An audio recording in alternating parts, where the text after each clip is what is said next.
in general, in domestic violence situations, people don't always get to see the full story, right? We only see clips and highlights, the best moments of people's lives and relationships. But behind the scenes, things can be really messed up. Things can be really, really messed up. And as a woman who has experienced it, I think that a lot of times we're in denial and we don't really know what the telltale signs are of being in an abusive relationship. And so I want to kind of go through a checklist. And if this doesn't apply to you, maybe you've never experienced this, maybe you're not experiencing this now, feel free to fast forward the episode. But I think that this is an important learning moment for a lot of women. And if I could potentially save someone from experiencing what a lot of women experience, then this episode will have been worth it. You know what I'm saying? Okay, so first thing, we're gonna list these things off kind of like a checklist to help you identify if you are in an abusive relationship. So one of the first things that you can look for is isolation. If you feel like your partner is constantly trying to cut you off from your family, from your friends, from your support network. I remember a time where I'm someone who's obviously very family oriented. If you guys follow me on social media, my family means the world to me. I want to go to all of the games and all of the holiday dinners and, you know, church on Sundays. I want to do all the things that I possibly can with my family.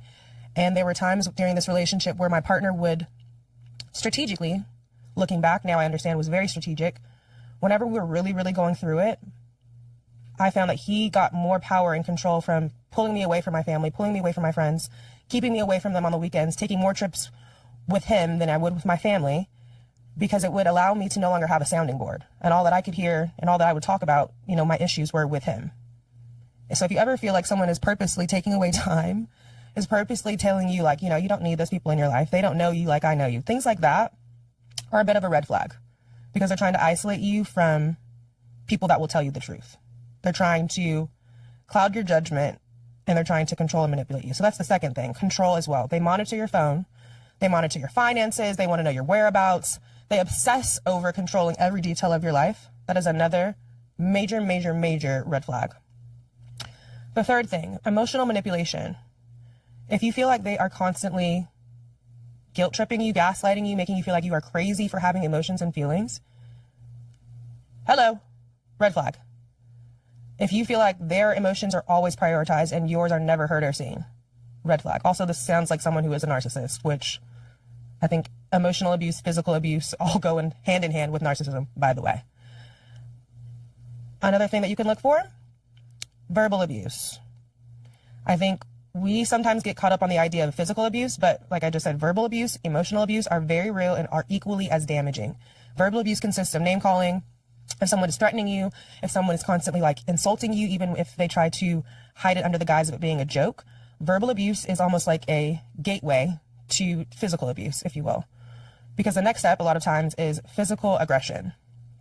So obviously like hitting, pushing, grabbing, damaging property during an argument. This is something that really stuck out to me too, because a lot of times during this relationship that I had, if he wasn't physically putting his hands on me, he was physically intimidating me with other things. Punching holes through the door, you know, banging on my windows, breaking glass bottles, you know, doing things that were outrageous. And granted, a lot of times he might have been under the influence, but regardless, wrong is wrong. No need to make excuses for people.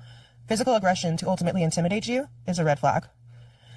And last but not least, if you feel like you are constantly walking on eggshells, you feel like you have to constantly adjust your behavior to avoid triggering them or setting them off.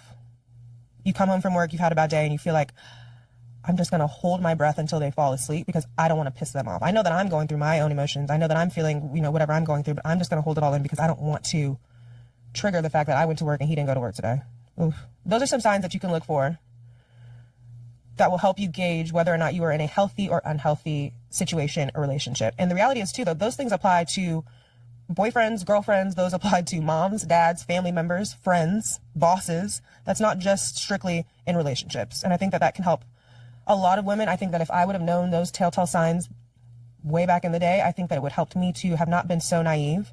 It would have probably helped me to move on from a situation that was really unsafe, unhealthy, and not serving me. I think another really big part of the conversation, though, too, is when people are in abusive relationships, I think the first thing that people ask is like, why don't you just leave? And in a lot of ways, I know firsthand it's not that simple, but statistically it's not that simple. The rate that women successfully make it out of a domestic abusive relationship is extremely, extremely low. A stat that I just looked up, this is insane. The most dangerous time for a survivor victim is when she leaves the abusive partner. 77% of domestic violence related homicides occur upon separation. 77%. So when you ask someone, why don't you just leave? It is not that simple. Leaving is a lot of times a lot scarier than staying.